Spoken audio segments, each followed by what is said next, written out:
it's Madison from Dead Tooth Art. We are here today on the Daydreamers podcast, and I am with Jon G. What's going on? We're so happy to have you on today. Thank you guys so much. I'm happy to be here. Oh yeah, thank you. Thank you so much for tuning in. We're gonna get into it today with him. Just talk a little bit more about what he does and where he stands in the community, in the art realm, and everything like that. So let's get into it. Specific questions for me about, I know that you're aware of at least one of the projects I'm working on, and we've talked a little bit about my current educational endeavors. Is there any questions that you had for me? I just wanted to talk a little bit about how you think maybe artists should go through the process of like getting into doing the artwork or being there doing the content, or things need to be planned. I'm not very so much like a planned out person, and I feel like you're more so somebody that plans things out. Yeah. And that's really important. And with that said, I'm glad you mentioned, because we as artists, we use the word project a lot, right? Mm-hmm. And since I stepped down from the creative director position at Astro Echoes, I took a step back and I realized I had a lot of projects, but I hadn't been doing a lot of planning. I was doing a lot of executing, and I was making decisions as I went along, and sometimes that worked and sometimes that did not, With that said, I took time to get a certification in project management, which is all about, before you even pick up the phone and call that vendor or call that venue or call that artist to collaborate, it's about writing it down, writing out your plan. What is your goal? What is your ultimate goal? And what are some milestones on the way to that goal? Right? Mm-hmm. So that we can track our progress. That way we know where we stand. And in between those milestones, those stepping stones, we're going to have individual tasks that we know that we need to do. And it might not always be in a specific order. Sometimes it will be. Like, that, you're not going to be able to actually stroke the paintbrush on the canvas until you've taken the step to go to the store, buy the canvas, right, purchase your paint, right? And then you've taken a moment to think about what you want to paint, right? So there's steps in that creative process that you have to take. But, as you're painting, you might go improv, or as you're on stage as a musician, you might break away from that framework, from that song, and just let loose. I think that anyone who wants to do their art needs to simply do it. That's if there's any piece of advice that I've gotten that just sits, it's so simple that we often forget it. It's just do it, and be willing to do it unwell. Be willing to suck at it. We don't just come out the womb ready to rock. Some of us are better at some things than others, but those people who are good at those things, I guarantee you we can find something they're not good at that's going to take them time.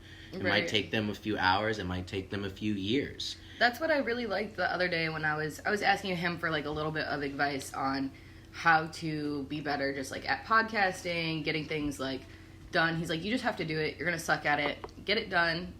And I'm like, okay, well, like, other people do that. That makes me feel a lot better that, we got a visitor in the podcast. Literally. We got Nico here. This is Nico. He's the star of the show. Beautiful. Beautiful. What's going As on, buddy? I think he just wants your food, man. Oh, you saw me bust out the Twizzler. I can't pass on the Twizzlers. It is low fat, which, but you're skinny enough.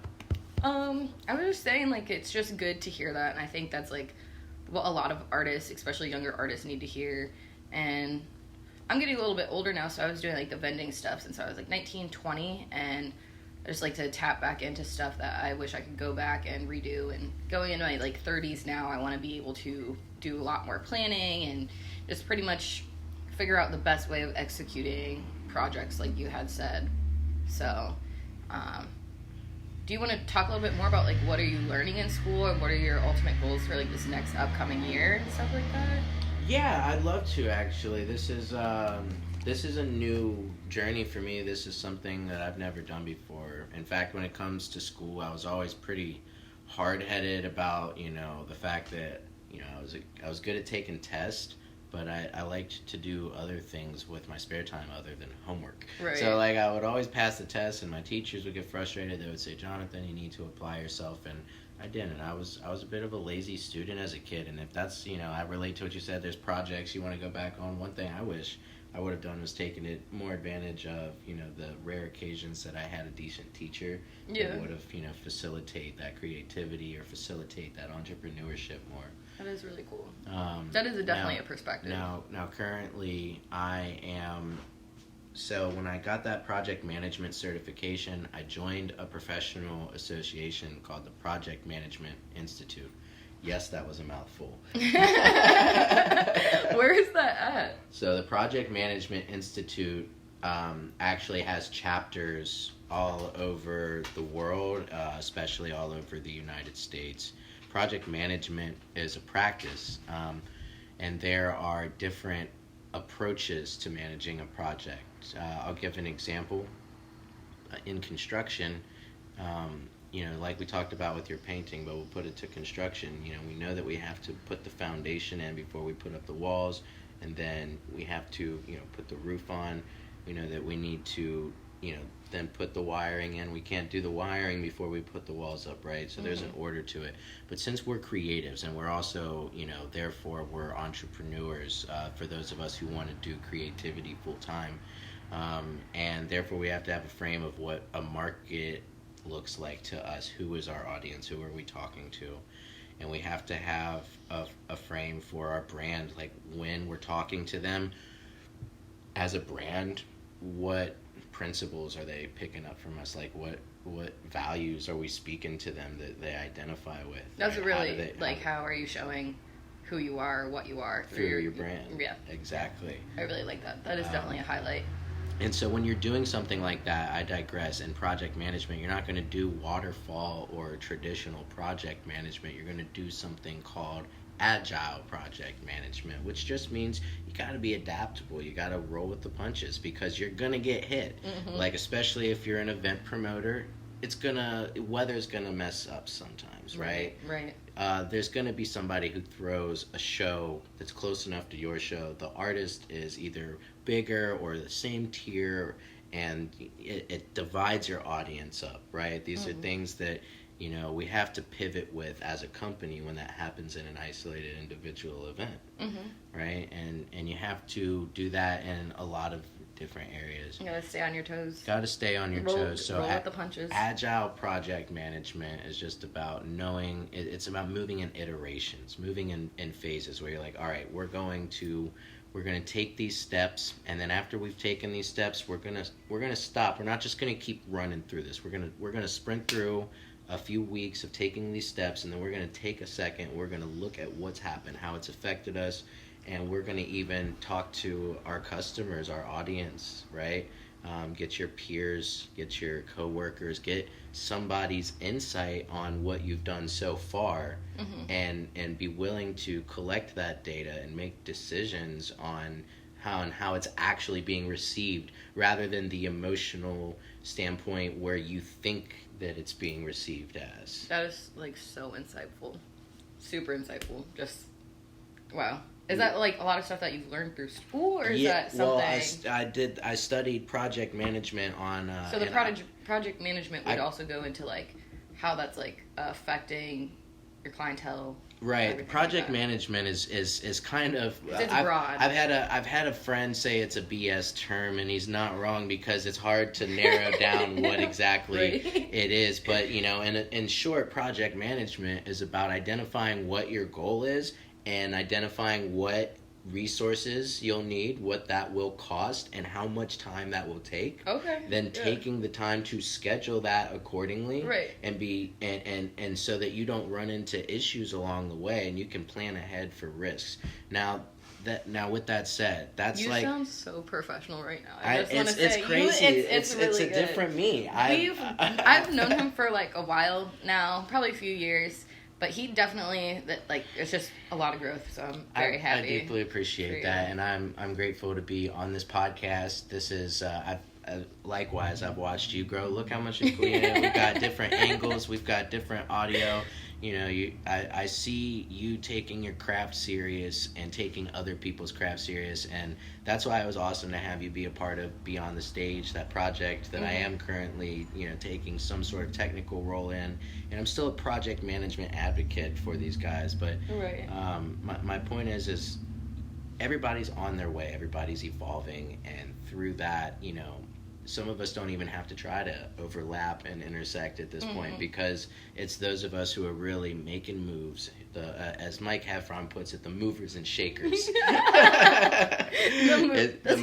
That's what he says. It's corny, but it's so true. True. Some people are sitting still. Some people are riding a wave. Some people are catching a vibration off of somebody who's shaking something. Like, You're so right. Are you going to be like mentoring people? To do project management? At some point I will be. So here's they say it's best to move in silence, but I think that it's also important to, share the knowledge that you have. I think it's important to inspire others to create opportunity to further themselves, whether it's interpersonally, like they need to work on themselves spiritually, whether it's professionally, maybe they need to spend more time with their family. Investing in yourself, can mean a lot of different things. Okay. But what I will say is that I've got a 5-year plan, and it looks like this. By this time next year, I will already be working in information technology. I mean, you're fairly close to my age, so we all grew up as IT support people for the elderly. Terrible. So, we had to teach them how to turn it off and turn it on, and be like, this yellow one's for the video and the white one's for the audio. We were able to troubleshoot.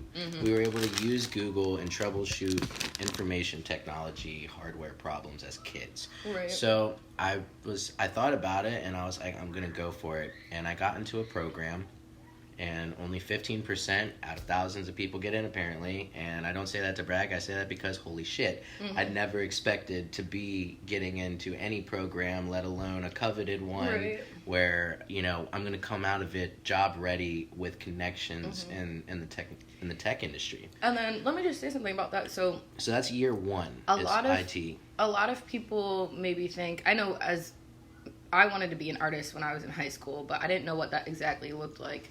So if I was able to go back or kind of redo things, I would have probably taken school a little bit more serious, or because I was enrolled in college, but I ended up dropping out. I was having a lot of learning difficulties, and then I was doing hospitality management. That's what I was going to school for, and then an art teacher as well. But I couldn't get through the classes and I couldn't get through the courses. But I wish I would have taken more time. Now, was this a university thing? Were you on campus? Yeah, I was on campus. I'll be straightforward with you. Horrible idea. That stuff is meant for. It's meant to be so rigorous for people who are going to commit their mind to only working. Right. And that's not us. We are multifaceted. We're not And that's so a lot of. Once it's there to wear people out.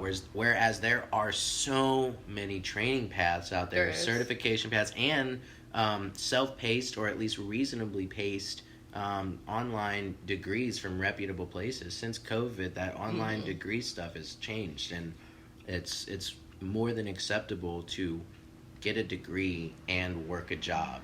The world has changed, and they understand that we have to work, and that we're not all teenagers fresh out of high school who still live with our parents.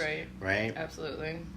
And the reality of it. Okay, so I'm sorry, I'm ADHD a little bit. I know you are. I am too. I bounce all over the place. So just to sum it up, year 1, IT. Year 2, cybersecurity. Year 3 might be a second year in cybersecurity, whereas year 4 will be software related, and Hopefully at that point, when I say software related, I won't necessarily be a junior web developer with my face stuck in the code all day. I actually get to land my first project management gig after working in tech and having project management certifications so combined with my experience. And these are big paying jobs. We're talking my entry level job's gonna be $55K. You know how long it takes to make $55K in the restaurant industry? You got to work somewhere for anywhere from 2 to 10 years. And you did the restaurant industry like a lot, right? Yeah, I've been in and out of the service industry since I was a teenager. I got my first job at 15 at Penn Station, and I've been in bars and restaurants all around the city. I'm the same thing. I was like 15, then did all restaurants, then decided to do like dog grooming and stuff like that. So I felt like it was more of like a trade thing. Now in school for the vet assisting. So, and that's also online, like you said. The online thing is definitely key. Yeah. And so once I've worked 5 years in technology, and I'm going to change roles throughout, and that's very standard in the industry. It's not like the restaurant where they're like, no, you need to be a manager for 4 years before you can be a manager here. Right. Like, it's like, well, I'm here, and that's the crazy thing is it's very double-edged sword in that industry. It's like, well, if you don't have the experience, we can't give it to you. It's like, but I'm here to get the experience that you're telling me I need to get so I can have the experience. It just doesn't make any sense. It doesn't. But in technology, your entry-level salary is that of what a restaurant manager makes, and you're not going to be working 60, 70 hours a week. And hurting your body. And hurting your body. Smelling. And... Right, so IT support is like customer service with like real opportunities. So I'm going to start in IT, go to cybersecurity, go to software and project management. I'm going to cash out for a period of time. We'll see for how long, but then I'll have a budget to come back and effectively navigate the community and be like, hey, I see you, I see all of you. Here's the budget that I have. Here's my idea. What's your ideas? How do your ideas and my idea work together? And how much is it going to cost? How long is it going to take? Mm-hmm. Let's put a plan together and let's go. Yes, absolutely. Dude, the planning is so hard, especially... So I feel like I do all the planning for all of Dead Tooth, all the Daydreamers podcasts, and that, just breaking that down, if I had somebody else to do that for me, and to do that, that would be amazing. But I also learned to do all of that, so. And a lot of the stuff that we've learned in the last, like, decade or whatever is all stuff we just did, and then we learned and we went with the flow, and it's nice, like, you know that we have to channel the vibrations in now for this next, like, shift in our life, which is something that I'm kind of, like, actively doing as well. And it's tricky, so... And I'm still not going to school for it, so... Well, don't be hard on yourself. You're going to teach me all the things. You're moving and shaking, and yeah, at some point I will definitely have mentorship, and I'll have a sort of... I'll have a channel that similar to, you know, Mike Heffron, and there's a few others out there, but I have some sort of channel that people can follow where I offer valuable information that I've learned and put it in condensed, you know, with short form content, so that people can take 1 to 3 minutes out of their day to learn something valuable that they can take away and apply. But right now I have to get to a point where I can afford the setup to do that. I mean, yeah. You're on your way there. I am. It's a process, and I'm just going to keep putting a foot forward. You are. It's great. The one thing, so what all have you done, because we really learn hands-on as an artist, so what all have you done? I know I've watched you perform. When I met you, I knew you as a performer, so if you want to just explain a little bit all the things that you have done, that's if you can. Well, we don't have time to go through the whole thing. Maybe not the whole thing, but maybe. But if I could try to short point the journey, sort of milestone the journey. I started in hip hop at 15. Wow, I didn't know that. I started performing. Actually, I did my first performance at a karaoke, and I'll say this, there was a lot of things that my mom did not show up for, but my very first performance... She did. Oh. 75 people responded on Facebook, said they would be there. Nobody showed up. Oh, my God. Mom showed up. Dude, you see those chills that I just got? It's beautiful, man. I was very grateful for that experience. And then my cousin helped me with that. My cousin, he goes by Rocco Free now. And from there, I got to perform around the tri-state, Dayton, Columbus, Bowling Green, Ohio. That's a lot of places. I was out at Howard's Club H. I was at One Eye Jack's. I was all over the place at 16, 17 years old. And by the time I was reaching 19, that's when I clicked back up with the Heffron brothers, who I mentioned to you, before we were on camera. I knew the Heffrons when I was 12 years old, but we linked back up when I was about 18, 19 years old. And I was doing conscious hip-hop. I stopped rapping. I was doing rap at first, but now I was doing conscious hip-hop, something more spiritual and connected with myself. And it definitely brought me closer, not just to myself, but to different creators and different worlds outside of just rap. Right, and and I got to start performing with bands. And Novell, who was the Heffron Brothers band at the time, was the first one. And my first time performing with a band was at Mad Frog. And I was 18, so I was in 2013.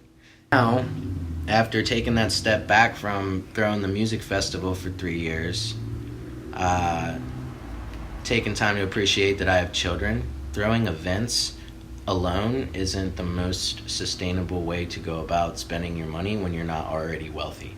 I know very wealthy people who've thrown very successful events, and they've sustained their company. And I knew some very wealthy people who put in, and I watched, one of the biggest companies we've ever seen in the city go under because events can get volatile.